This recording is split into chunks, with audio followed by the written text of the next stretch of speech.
What's up, UX fam? How's your mom and them? Welcome to another episode of Beyond UX Design. I'm Jeremy. Well, I am excited to have my guest, Melissa Gallagher, on today. Melissa Gallagher is going to talk to us about UX audits, which the word audit itself I think gets a lot of people nervous. We think about the IRS coming to get me or something like that. But UX audits are a critical piece of making sure that your software is usable and user-friendly and all that stuff. So we're going to talk to Melissa today about that. I can't wait to talk to her about it. With a specialized focus on conducting comprehensive UX audits, Melissa excels at effectively communicating her findings to stakeholders. And for her, the user isn't just a consideration, it's the core of her design philosophy. Guided by user insights, Melissa crafts informed recommendations that not only enhance a product's user experience, but also align with the business goals, which is also very important. A staunch advocate for accessibility, Melissa's commitment permeates every step of her design process. She's on a continuous journey of learning and is always eager to share her rich knowledge with others, which is exactly what she's doing today on the show. Melissa, welcome to Beyond UX Design. I am so excited to have you, and I'm excited to talk about UX audits today. How's it going? Awesome. That's a great intro. I'm excited to be here too. You like that? Thanks for having me. wrote that, by the way. Oh my God, that thing is getting better every day. I tell you what, you know what? I don't like to use it for user research. I wouldn't use it for UX audit, obviously. But I tell you what, it's great to write a bio. That's right. Just plug in some data and there it goes. So cool. So Melissa, welcome to the show. I'm really excited. We're going to talk about UX audits today, and I think your company Headway's got a unique approach to that. So we're going to talk about that. Why are people doing UX audits? Why do people need to do UX audits if they aren't doing them today? A lot of people probably aren't. Yeah, they aren't. And a lot of it is the intimidation factor, like you mentioned at the top, like audit, that's a scary word. And we've tried to find other words like evaluation or something like that. But the SEO gods really love audit. So we keep using it. I think people are skipping it mainly low UX maturity, right? Might not have the language or tools or processes developed to really evaluate things. A lot of times in bigger organizations, things are siloed, right? So features are getting designed and developed by different teams and then it kind of comes packaged together. So we don't really have a holistic view of what the product looks like and how things interact. But we know something's wrong, right? We have metrics that aren't being hit, might have some customer service tickets coming in. And sometimes instead of pausing, evaluating, seeing what's going on, we have to keep going. We have to, because there's not a lot of time, not a lot of folks. We kind of just plow ahead and hoping that in that process, things get resolved. It's a real luxury to take a pause, right? It feels like deadlines are always looming and it's hard to sell. That's the interesting thing you mentioned, that it's a luxury, because often teams feel like they can't slow down, and it's funny. I've heard this a lot more recently, but this idea of slowing down to go fast. People want to go fast, and they end up going much slower because they didn't take a minute to step back. So you mentioned something about metrics or I can't remember the exact word you used, something about measuring and stuff like that. I want to talk about that in a second. But before we do that, I want to talk about what a UX audit actually is. And what are you actually doing when you go in there to do a UX audit? And I don't want to talk specifically about Headway necessarily. Anybody out there who wants to go do a UX audit. What is the process? What are you actually doing when you get in there to do an audit? Right. So it all starts with meeting with your stakeholders, right? Mm-hmm. What is their goal? What is their understanding of the problem? So that's kind of the start of the process. Understanding, like I mentioned, the state of the world. What is everyone's understanding of things that are going on? What do they think the resolution is? Because oftentimes there's already a few solutions that have been pitched, and maybe there's not a clear path forward, right? There's kind of some politicking happening, and we're at a standstill on where to go forward. So understanding that is your first step in the process before you even touch the tools, right? And understanding, who is this for? Who is your target audience. Because once you understand that, everything else kind of falls into place. And that's critical. You just said a few things, and it makes me realize, like, I think we jumped ahead, because the idea, though, is that you're there to investigate why something's wrong, right?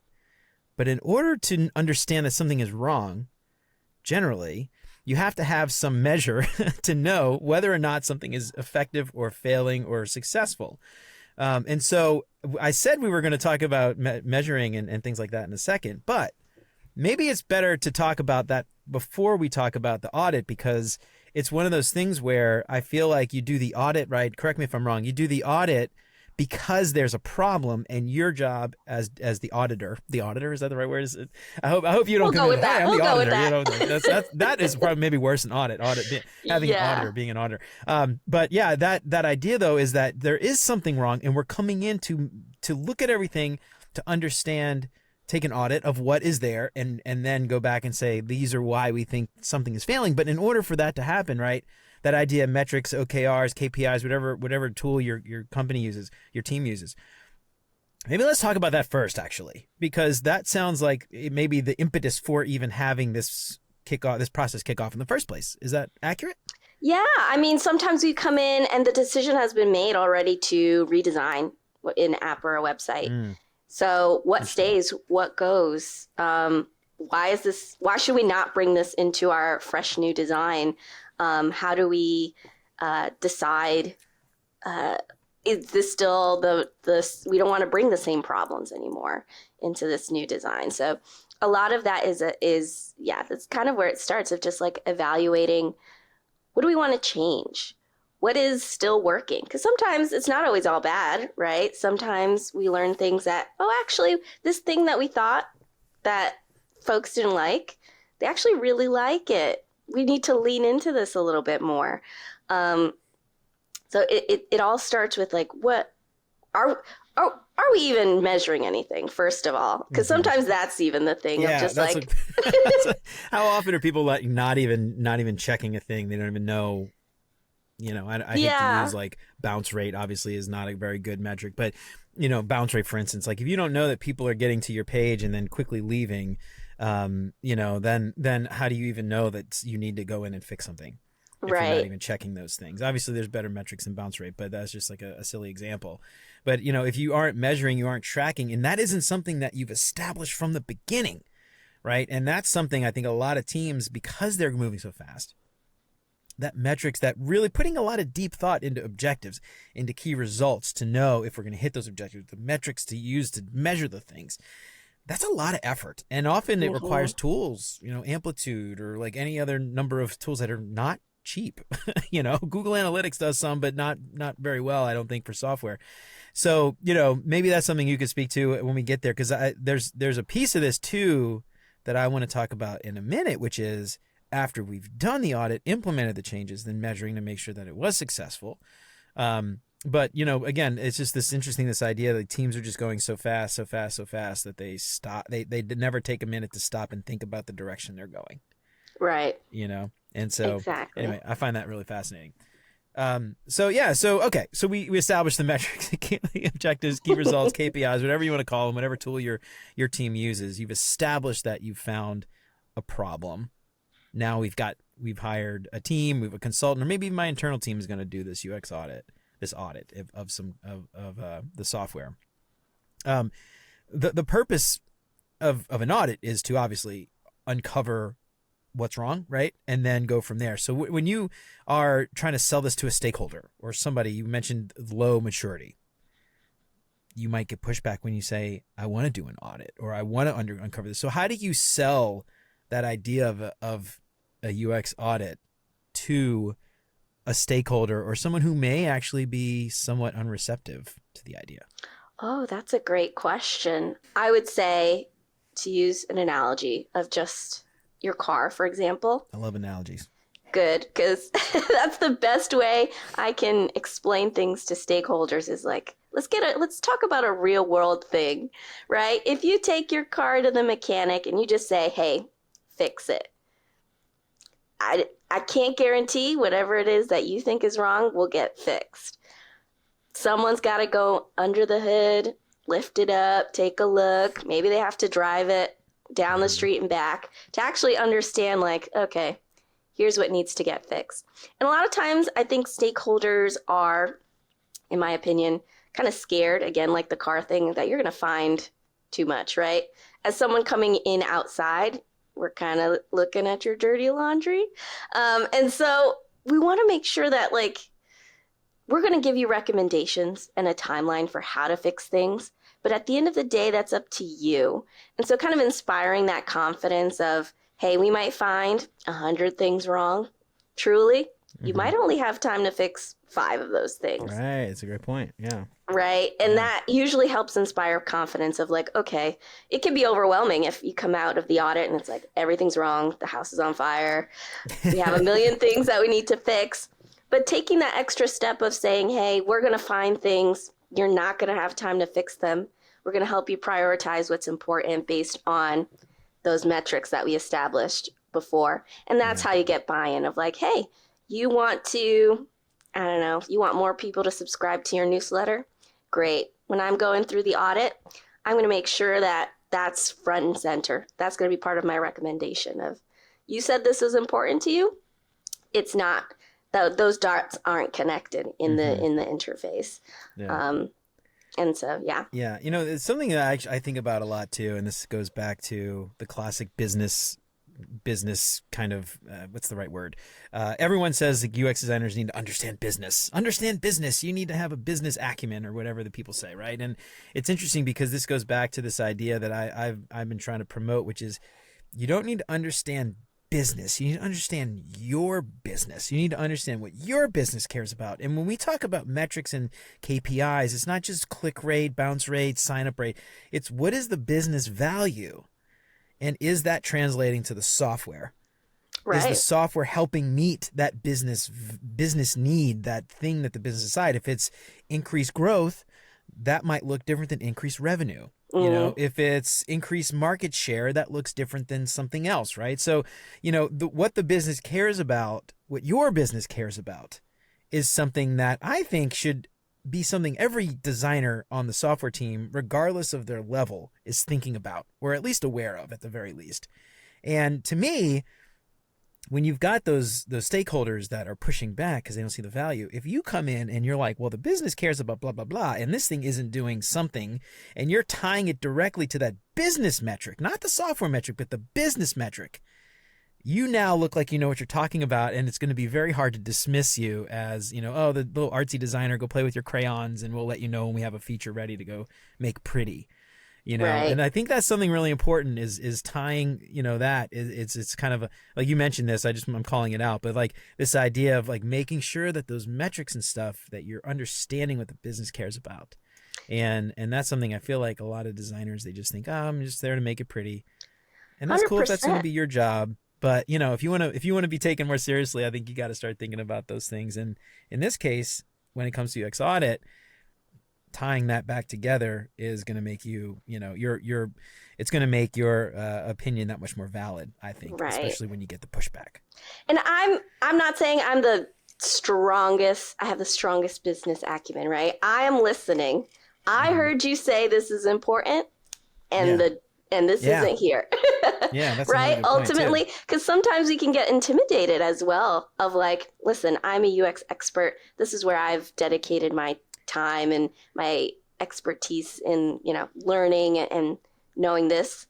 It's just as important as what you know. Now we have to kind of come together and say like, okay, I heard you say this. A lot like user interviews, which is a part of the process of like, if this is important to you, I'm going to make sure it happens, but it's not happening right now. Yeah. That's a great call out. So at the end of this, when, you know, you're selling this to somebody, a stakeholder, somebody, maybe they're more receptive, but what's the benefit of doing these? When you're done the audit, end of the day outcome, we've completed the audit, who benefits from that report out at the end of the day? Right. It helps, again, teams to understand where they are and where they need to go. How does that fit within your roadmap of what work kind of gets pushed to the top now, and it becomes more important because it's critical to the success of whatever goals that you've set out for the quarter, the year, what have you. It also helps with your development team, right? If we've uncovered a lot of duplicate patterns, right? You're using 3 different, progress bars within your system. Mm-hmm. Can we eliminate some of these and start to systematize things in a way that now you can work at a higher velocity because, your team isn't having to redesign the same component, develop the same component. You have more of a streamlined process. And you have a better understanding of your users, right? A lot of places don't have the time to sit down and talk to users, talk to customers. You're walking away from a UX audit understanding your user a lot better, understanding how they actually use your software, which, not a lot of places invest in that type of research. Yeah. Okay. So I'm going to talk a little bit about the methods and the tools and stuff that you use when you do these audits. You mentioned just a second ago talking to users.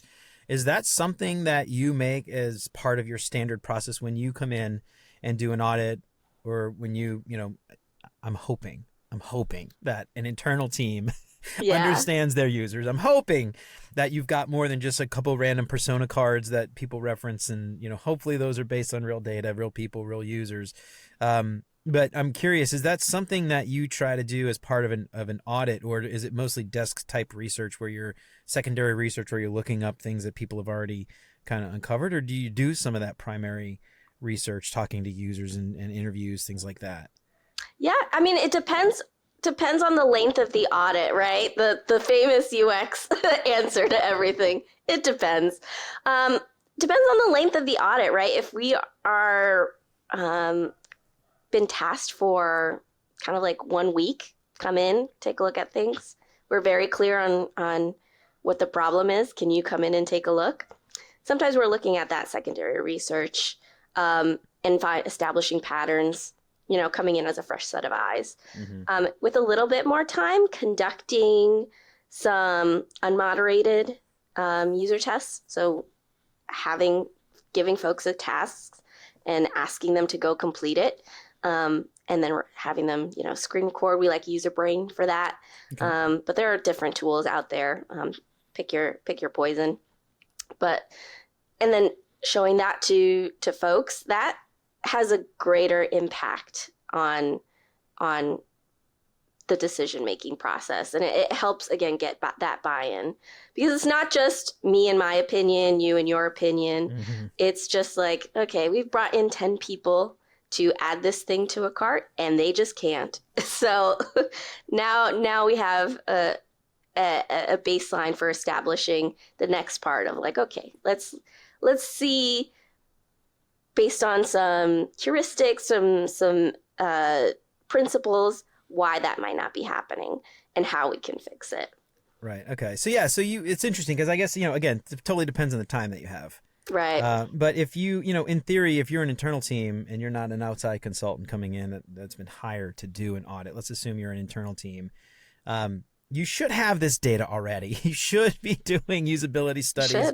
You should be measuring and tracking and testing all of your designs to make sure that they are correct and they're optimized and all that stuff. But if you're not, it's, again, I think this is just one of those bits of data points that you should have before you make a decision about what to do, what to change.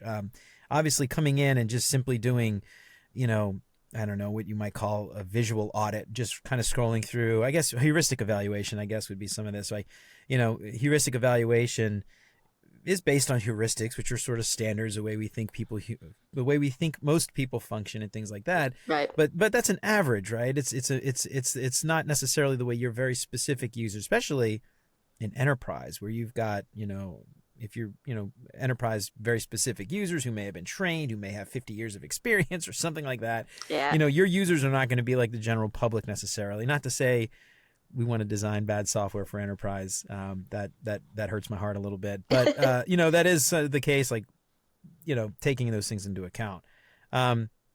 You mentioned heuristics. Let's talk a little bit about heuristics, because this is an interesting thing. I think a lot of people will hear a heuristic evaluation. I want to talk about the difference between a heuristic evaluation and an audit. And what are those two things? What do they mean to you? How are they different? Compare and contrast. Maybe one includes the other, but a square is a rectangle, but a rectangle isn't a square. Right. What do you say about that? Heuristics are, to me, the principles for conducting an audit, right? An audit is, in my opinion, more holistic. It involves, like we mentioned, talking to stakeholders, conducting some usability tests or customer interviews, making sure there's alignment there.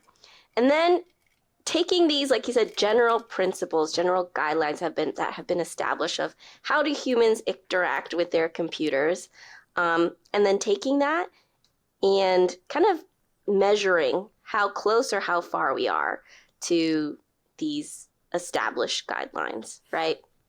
And ultimately, like, it's a yardstick. It helps keep us in check of, like, how close or how far are we to getting to the thing that we want, and taking away my opinion and your opinion of just saying these are the standards, you're either doing them or you're not, with the grain of salt, like you mentioned, that every user is not the average user, right? And that's part of one of those, at least in Nielsen's 10 heuristics, of just like understanding that we have to make accommodations for those power users and keep in mind those new users. So I mentioned Nielsen's 10 heuristics. There's a few of them out there. There's a lot of overlap in kind of how we understand how people use computers, essentially is how I talk about heuristics. They're just kind of grouped differently. So ultimately, like, as long as you're using some sort of measuring stick for success or failure on how things are happening, I think that's what's important.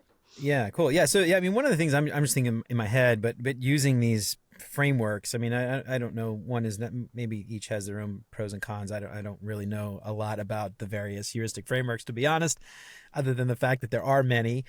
But it's one of those things where I would imagine there's a bit of social proof bias in there too, where you say this is the popular one and then everyone uses this one, and everybody else, you'd be crazy not to use it if everyone else does it. And I imagine it's probably easier to get a little bit of buy-in from people who are pushing back if you're using the most popular framework, versus I made my own, and I'm the only one who uses it. Right. That's something just thinking about, like, as again, internal teams who are trying to do this, pick one. I don't know if you have, just pick one. If it's better than nothing. You got to start somewhere, right? If you have a low UX maturity, like you said, Nielsen Norman, his principles are everywhere, right? They're very easily accessible. Some of them you have to do a little bit deeper to kind of uncover and learn about, but start somewhere and then follow that rabbit hole and find the ones that have that bring that value to your audit. Cool. All right. So doing the audits. Let's talk a little bit about doing the audits. It's one of those things where I imagine, as an internal team, you probably want to have some framework ready, something that you can follow, because in theory, this should not be something you do once. It should be something you're repeating often, having that kind of a framework, having that sort of checklist of things to do. Tell me a little bit about like your favorite kind of list. We don't have to get too deep into it, but I'd love to hear sort of like how you do it. What's the process? What's the method at a very high level? And sort of help everybody listening out there. Maybe there's some resources or something available that you can talk about where people can go to find it. But I want to talk a little bit about that, and then after we do that, I want to talk about some of that metric stuff again. We had the metrics in the beginning. It's like a metric sandwich, the before and the after, and the work in the between. Tell me a little bit about that process, and what can you say about that? Yeah, sure. I mean, first of all, you should identify, like, is this we don't want to look at standalone screens, right? We want to look at holistically, what is our process? What tasks are we looking for the user to complete? And I mean, my process is very basic. I take a lot of screenshots of interfaces. I bring them into Figma. And then we have kind of a ranking system for things. So it's either good, it needs improvement, it needs to be fixed, or like, hey, there's an idea here. And we kind of have these different tags for things and kind of start from the top of the screen, moving all the way down and just identifying with that task in mind, like how close am I to actually completing that task? Is it clear where I need to click in order to go to my next screen? Are things getting cut off? Just going through those best practices. And then screenshots are still, so it's a lot of clicking on my actual interface and making sure that that interactivity is there too, and that that's captured, right? Is there a hover state on whatever is clickable? And if things are a button, are they consistent all throughout the system? Is that something that I'm noticing? Those are kind of like the big red flags that you'll notice. And oftentimes we know this, right? As we're designing things out, as we're, in a meeting, we're like, oh gosh, this thing on this page, it bugs me to death. But we don't have a system for actually cataloging that and categorizing that. So this is your opportunity of just finally putting that little virtual Post-it and saying, this thing that I've talked about forever, it's bad. It needs to be fixed. Yeah, and that's a good opportunity too. Like you mentioned before, it's not about I like it, I don't. It's effective. It's not, objectively, why is it broken, and objectively, what can we do to fix it? Versus it just bugs me, which in the meeting, as UX, whenever we see this, like, oh my God, it drives me crazy. This is a good opportunity for you to like list out the why, like what is wrong with it and why is it objectively broken. Right. And I think that's a really great call out. You mentioned that before. I just want to tie that back there. Because this is not just like I like it, I don't, right? It's objective, fact driven, reason driven, research driven. Less about I don't like blue. I wish we'd stop using blue. Maybe we could use pink or some other color. Right. I mean, it's a great time to systematize things, right? If it's like, oh man, we have 8 different shades of the same blue everywhere, right? This is a load that's been put on the design team that they have to kind of keep track of. The development team has to keep track of. This is an opportunity for us to kind of pare down some colors. Is there too many colors happening? Again, is that distracting the user from actually completing the task, from gaining trust with us, right? Because sometimes that's another metric of just like, if your branding is off, that seems like the pretty picture, but what you're doing is like taking away trust from the user. So those things, it's your opportunity to catalog. Yeah, for sure. All right, so let's talk a little bit about metrics on the tail end of this. So we've measured in the beginning, we've got metrics set up, so we know something's broken.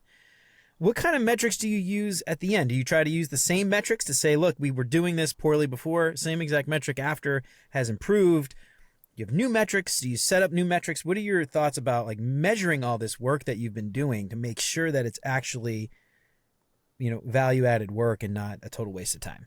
Right. I mean, setting up the metrics in the beginning is mainly to help prioritize what's going to happen next, because ultimately the report is kind of standalone. Now it's up to either your internal team or whoever you're consulting with to decide, right, we've identified these 100 things. Where do we go from here? Now that you've established, like, this was the problem, this is the needle that we want to move, maybe we prioritize, this thing that we needed in order to get us to that goal that we talked about earlier on. And that's how you get buy-in for the things that you want to actually happen. And sometimes it's low-hanging fruit, right? It might be something as simple as like, we need to systematize our buttons, right? We have too many different colored buttons. They don't mean anything. This is impacting the users and slowing down our development team. And we really, we need to improve click-through rates. That's the story, right? Yeah. So it frees up everyone's time. And it helps us get to the goal that we want. So mainly the idea of setting up those metrics is to help prioritize what happens after an audit and to measure the effectiveness of the audit of like, hey, we identified this as a problem. It actually was a problem and we fixed it. So it kind of bookends the whole process. So you just mentioned the word storytelling, which I think is something that, or narrative. I can't remember exactly what you said, or something about something like that. Yeah, something like that. But I'm curious, like when you go and present this, generally speaking, you've probably had experience doing this many times. Have you found a way to sell this to different teams in the most effective way? You know, I imagine just presenting a bunch of data and being like, this is all the data. That's not going to necessarily change anybody's mind. And you mentioned storytelling, so I'm assuming you use like a narrative kind of way to tell the story. How do you present all this? Because it's probably very overwhelming. It's probably a lot of stuff. How do you get it down to a digestible 15-minute, 20-minute presentation so that it doesn't go over all these stakeholders' heads, who most of the time are probably not UX people, because the UX people in the room are probably like, yes, for the love of God, we know to fix these things, but you're trying to sell this to somebody who's not a designer, not on the UX team. What's an effective way to sell it? How do you do it? How do you get this so that it doesn't just like make their eyes glaze over and they kind of, ignore everything you say? I mean, hopefully the last meeting, right, where we're presenting the report isn't your first time talking to these stakeholders. I think an important thing is to bring them along within the process. That way you have time to answer all these questions. Like, they've been along for the ride. They've helped kind of shape the narrative. So that's kind of how you get that buy-in from them. Of just like, listen, I've just been putting the pieces together, right? I've just been the scribe. Essentially, you've been telling me the story. Your users have been telling me the story, and like, here's the kind of the end result, right? Here are all the notes. And now, I can help you organize this. I can help you decide what to do first, what's important, what we can wait on, based on my understanding of your business and what your resources look like. But yeah, I think that's important, is to make sure that I'm not the one telling the story, right? They've told me the story, and now I'm just kind of presenting it back to them. Yeah, I think that's a really great point, though, bringing them along with you. And this is something I say a lot with, regardless of the work you're doing as a UX designer, UX professional, whether you're a researcher, designer, copywriter, doesn't matter. Bring the team along with you and let them see the work you're doing, so they don't think it's just, oh, you go off in a room and do blah, blah, blah, and like, make things pretty or ask questions, whatever it is you do as your job as a UX professional. Take them along with you. This is a really great opportunity, and they can see, because some people might not realize, like if the director of engineering doesn't realize that you've used 5 different components and teams have built 5 different components that do the exact same thing, there's clearly waste there. Right. Aside from the experience of the user, the people using the tool, engineers are repeating work that someone else has already done, and that alone is a waste. So there's an opportunity there. So I think bringing them along, that's a really great shout out. That's a really great call out, because I think we often do this. We just kind of, leave me alone. I want to go do my work. I'll let you know when I'm done.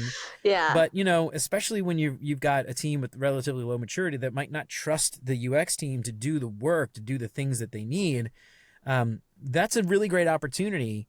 And then it makes your job a lot easier at the end. You mentioned, like, this is not the first time you're talking to them, so you shouldn't have that hard of a time. This isn't the first time you're coming in and meeting with the CEO, for instance, and trying to sell them, pitch them an idea. Someone's already brought a team in from externally, and a consultant maybe, or someone's given the team the green light to go take a week or two to do this because, someone said do this versus some other work you could have done. Right. So that's a really great call out. And I think we often tend to want to go off in our corner, do our thing. This is a really great example to do that. Yeah. And I love that you mentioned, like, oh, your UX folks in the room are probably cheering you on.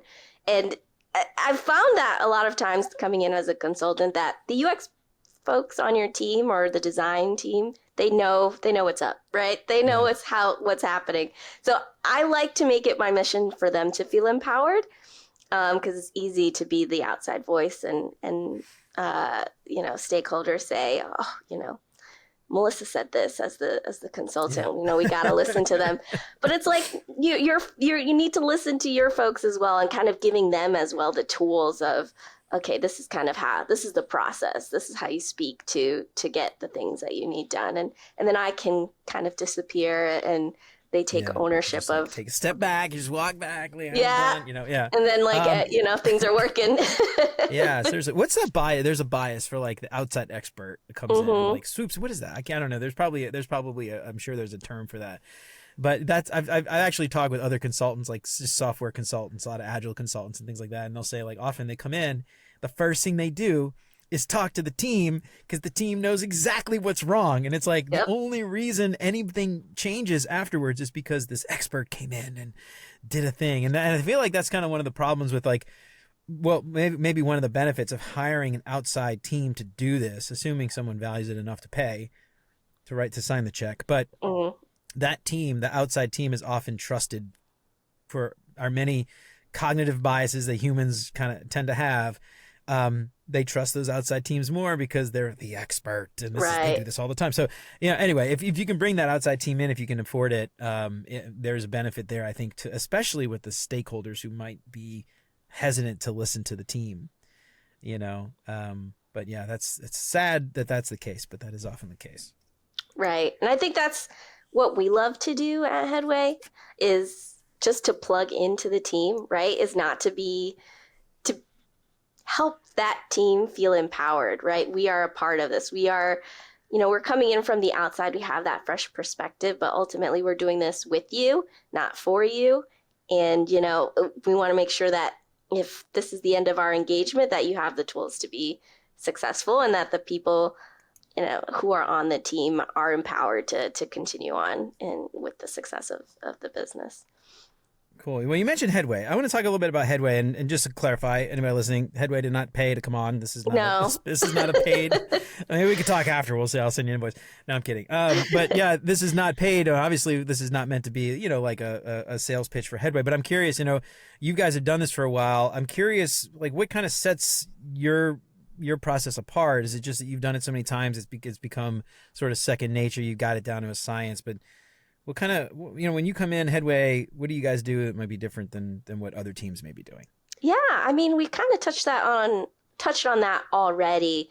Our biggest thing, again, is bringing stakeholders along for the process, having daily stand-ups, daily touch points with folks on our learnings, our understanding. I think that's really important. Also, just being able to plug into a team and come away feeling like the team has been empowered and taking the time to even teach some of these skill sets. We mentioned some teams might have low UX maturity, and it's just a matter of taking the time to actually okay, let's train our team. Let's understand what they need to be successful. And I think that's kind of like what sets us apart. Yeah, I love it. Yeah, well, you mentioned before Headway, there was some stuff online. Do you guys you have like free white papers or free frameworks or free checklists or something on the website? Anybody listening, go out and find some free resources that you guys are giving away. So you can head on over to headway.io.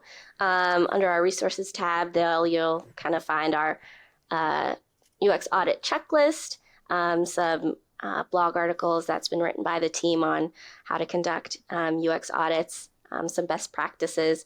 We're also on YouTube, so cool. You can search Headway on YouTube, and we have some great workshops there from our head of design, Billy Sweetman, who walks us through kind of our process here. Any closing thoughts that you have that we didn't get a chance to talk about you think is important for any of those designers out there to hear?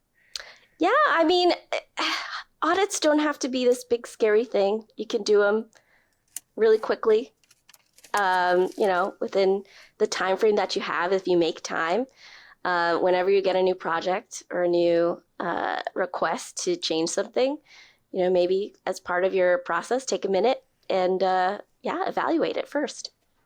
Right on. Cool. And again, before you mentioned Headway.io, any other resources or anything you want to call out that you think would be valuable for people out there to know about? Yeah. Oh, this is my new favorite book, Articulating Design Decisions. Woo, I love that. This is a great book. I don't know. Copy. Oh, I got my copy right here. Look at that. Yes. I got the first edition. You look at I that. got the first edition. Actually, you mentioned articulating design decisions. I got Tom's coming on the show. He's going to be well, when this is released, he'll already have been on. I'm actually going to be posting this on, what is the date? Today's the October 25th. He's going to be next November 3rd. No, I don't know. Anyway, sometime in November. November 9th or something like that. Yeah. Jealous. Yeah. But I think that's a great tool for just kind of documenting your decisions. A lot of UX audits is about that documentation process, and it's not about the, moving pixels on a screen or some of those other skills. This is a skill that I feel like, it's underdeveloped within designers. So kind of having that as a resource of just like, how do I write things down? How do I bring stakeholders along and document all that. I love it. Yeah, Tom's book. It's funny. I actually, I recommend Tom's book to like almost everybody that I talk to, and they like, give me a design book. It's like one of the first books I recommend. Yeah. And somebody online was like recently, hey, I want some good design books that aren't Tom Graeber's Articulate.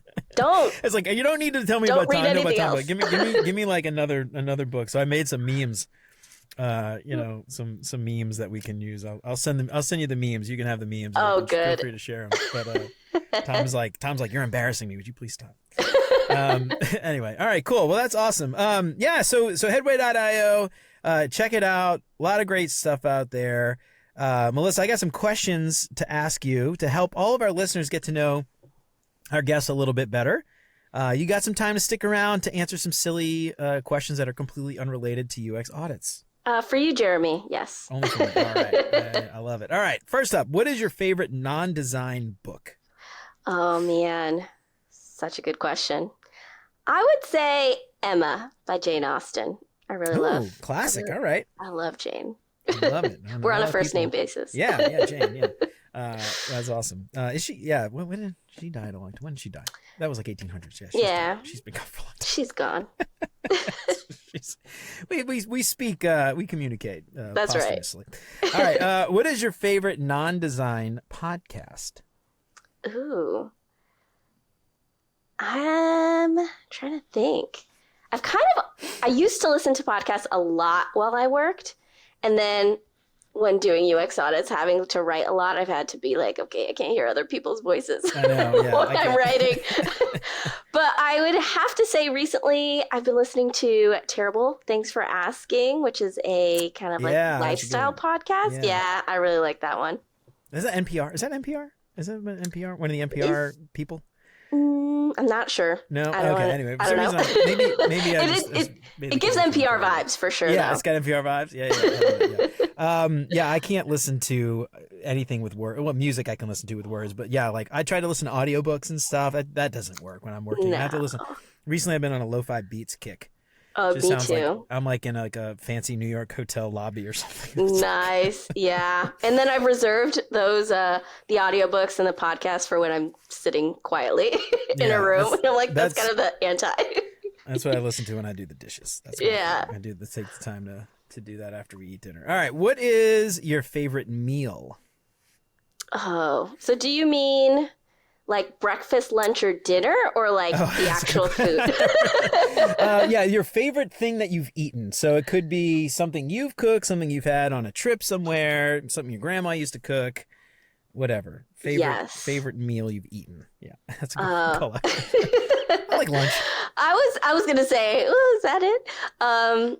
I really love, this is very weird. I don't know if it's weird or not, but I love omelets. So like breakfast places, love going to breakfast. I don't like making my own breakfast, but I do love going to breakfast and just getting a very delicious omelet with all the fixins in it.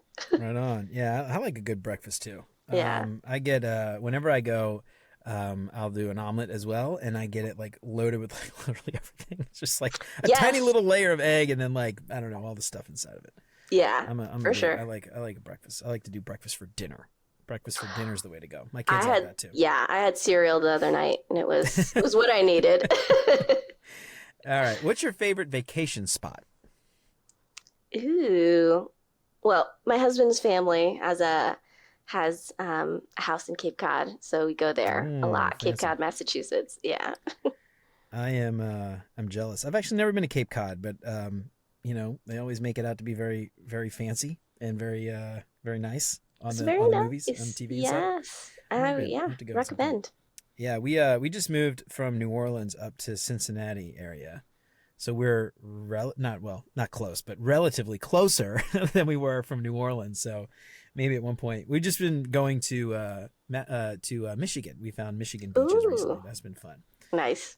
So yeah. Anyway, all right, cool. What is your favorite design tool that is not Figma? I'm gonna have to go analog here, just like pencil and paper, I think. Pencil and paper. Yeah. I love that. I actually I talked to Julia Dabari recently too, and this is something she said, like, if you can do it in pencil and paper, you can do it anywhere.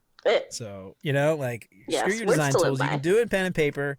You could do it on any tool. Doesn't matter the tool, as long as you can do it analog first. So I love that. Cool. All right. Well, Melissa, that's it. That's everything that we've got today. I really appreciate you coming on. Before we get out of here, one more plug. Let us know where we can find you, find Headway, all that stuff before we get out of here. Yeah, you can find Headway, headway.io. We're also on LinkedIn. And yeah, you can find me on LinkedIn too. Cool. Are you like posting about stuff regularly, or do you post as Headway? Is that you? You post I am Headway. No. No, I'm happy to connect with anyone on LinkedIn. I don't really post that much, but if you DM me and have any questions, I'm happy to answer. Yeah. Well, if you got any questions, find Melissa. She'll answer all your burning. You might want to watch out. You might get a lot of messages. Yeah. Maybe not. Yeah. Maybe not. Send a connection request with a message. Don't just send the cold connection request. We talk about that all the time on the show. Yeah. Cool. All right, Melissa. Well, it's been awesome having you. I learned quite a bit. Thank you so much for coming on. This has been great. Thanks.